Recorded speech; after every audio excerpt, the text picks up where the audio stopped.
What's up, guys? Welcome to your 34th Python tutorial, and in this tutorial I'm going to be talking about subclasses and superclasses. And this is kind of a way of how you can use one class to inherit all the traits of another class. And if you work with anything like CSS before, then you probably know a little bit about parent and child and inheritance and stuff like that. But well, let's just go ahead and get started. The first thing we need to do is make a class, and I promise by the end of this tutorial you will know what subclasses and superclasses are.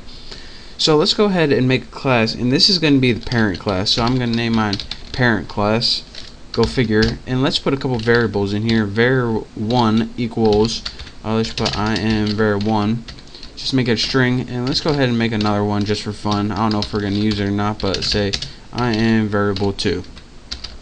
Now we have a class with parent class, it's called, and we have two variables in it.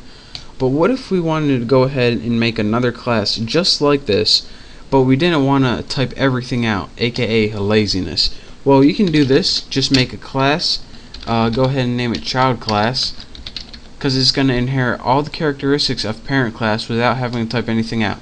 Now after you write the name of your class, if you wanted to inherit all the characteristics of this class, all you have to do is type the class you want to inherit, ARENT, make sure I'm not typing anything wrong.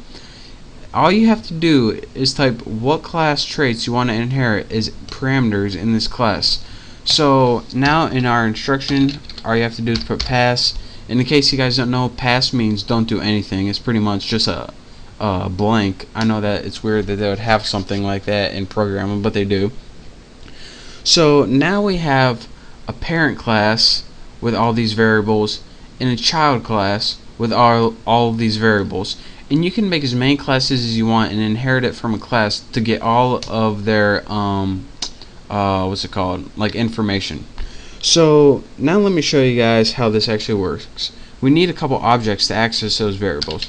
So we need parent object, and set it equal to parent class with empty parameters, and now we can go ahead and press enter, and now we can use our parent object to access the variables.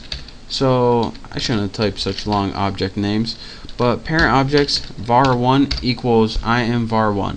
Now this was expected because we used the parent class to access its own variable, and it printed out var1.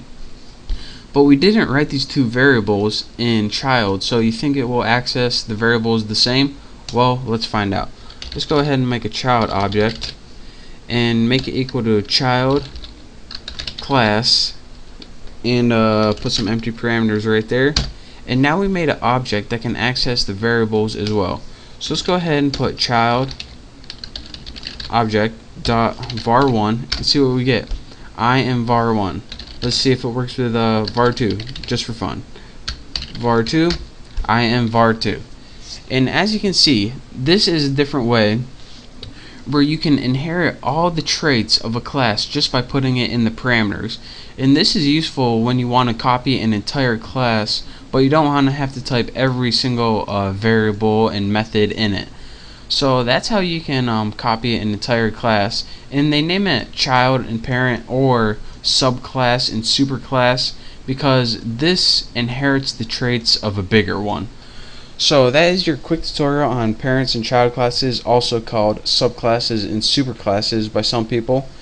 So that's your quick tutorial on how you can use one class to inherit all the traits of another class, and also call the variables. So thank you guys for watching. I hope you learned a little something here, and I look forward to teaching you something in the next tutorial. So don't forget to subscribe, and I'll see you then.